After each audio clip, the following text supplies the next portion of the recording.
this. Somebody in the YouTube chat sent me something earlier today. This person, Atheist T-Girl, she sent me a document earlier from the Mormon Church. It's a PDF of a book that was written in 1968, and the name of the book is The Church and the Negro.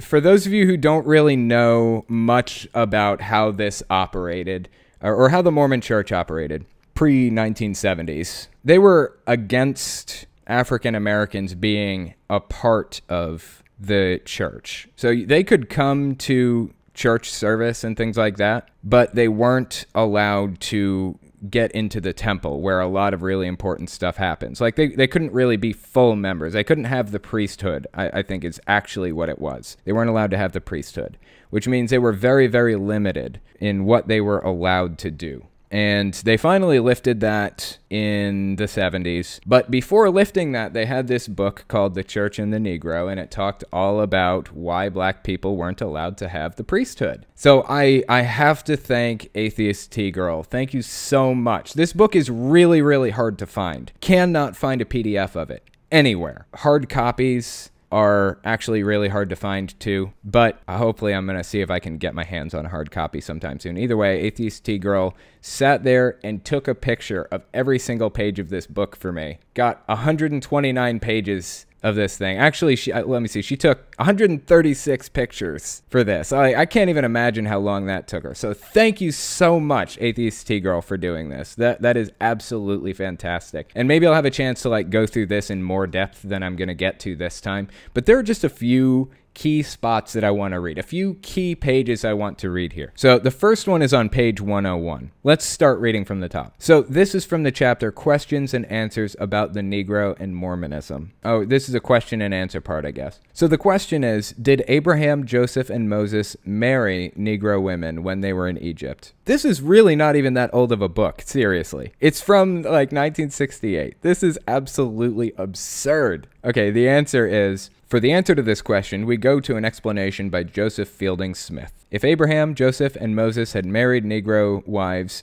their descendants would have been denied the priesthood according to the word of the Lord to Abraham. Had such a thing happened, the Lord would not have called Israel as a chosen people. Neither would he have chosen the prophet Joseph Smith and given him the keys of authority for the dispensation of the fullness of times, as he was a descendant of Joseph and of Abraham. For many years preceding the time of Abraham, the descendants of Egyptus occupied and governed in Egypt. They extended their dominion into the land of Canaan and oppressed the people, but the time came when the people of Asia, who were of the Semitic race, rebelled and made war on the Egyptians and conquered the country, driving the original inhabitants further south and up the Nile. These Semitic people, known as Hyksos, or shepherds, for they had many flocks and herds, were in possession of the land of Egypt for many years before the time of Abraham. See, this is all just completely made up. I mean, a lot of this is from the Book of Mormon, which makes a lot of assumptions and lots of weird claims with absolutely zero evidence about the goings-on in Israel between 2,000 and 6,000 years ago.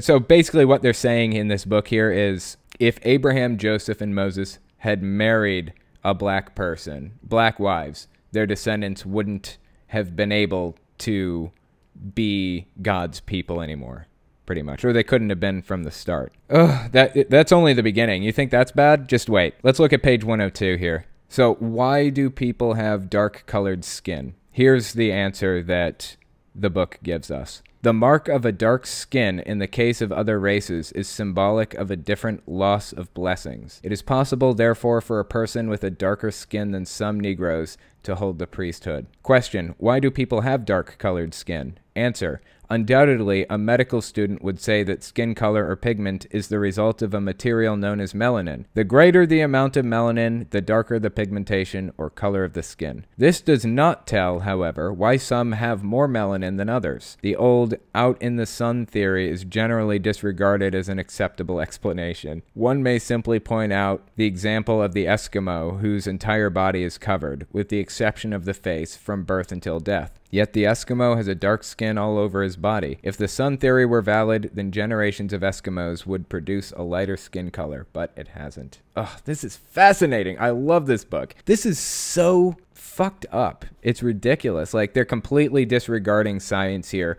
Like, outwardly, openly disregarding science. Like, the guy knows that it's because of melanin, and he's disregarding that as an explanation. Nope. It's because of God. That's why. I love it. It's just so absurd to read this. Potato, you're not buying this book on Amazon because there are 4 left and I don't get paid until for 3 more days. You can buy the book in 3 days. I don't want them all to disappear. I'm taking this live stream down as soon as it's over so that nobody gets the idea to go buy the books. I don't want them all to disappear on me. Then I'll release the video on this after I buy the book. Okay, let's take a look at another one here. Yeah, honestly, I could probably find it on eBay. If you wanted to buy it, it'd be okay. But I will be upset if there aren't any more copies.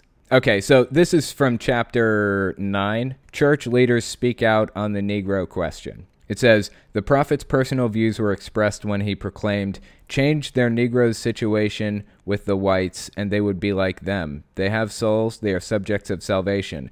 Elder Hyde remarked, put them on the level, and they will rise above me. I replied, if I raise you to be my equal, and then attempted to oppress you, would you not be indignant and try to rise above me? Had I anything to do with the Negro, I would confine them by strict law to their own species, and put them on a national equalization. The Negroes have souls and are subjects of salvation. Go into Cincinnati or any city and find an educated Negro, and you will see a man who is risen by the powers of his own mind to his state of respectability. The slaves in Washington are more refined than many in high places. That's fascinating. So they recognized that they're just people, just like us, just like everybody. We're all just people.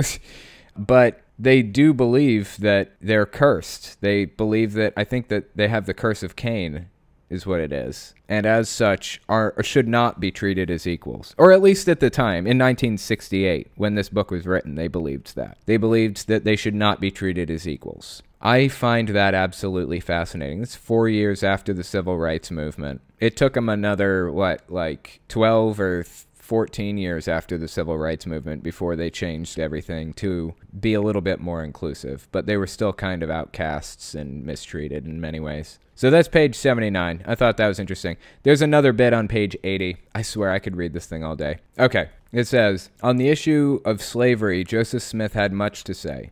The Declaration of Independence holds these truths to be self-evident, that all men are created equal, that they are endowed by their Creator with certain inalienable rights, that among these are life, liberty, and the pursuit of happiness.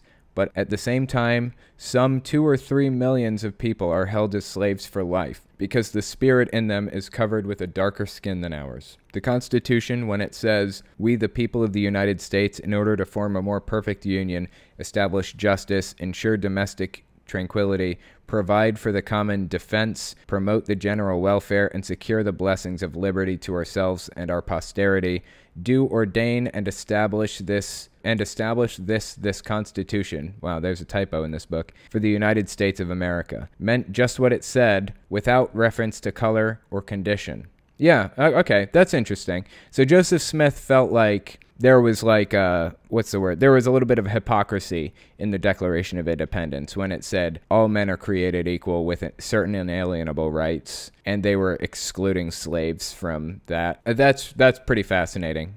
I can respect Joseph Smith for that, but then I remember all the fucked up shit that he did to children with polygamy, and then I remember how he still felt like black people were lesser than white people. So all of that credit that I gave him just now just goes away instantly.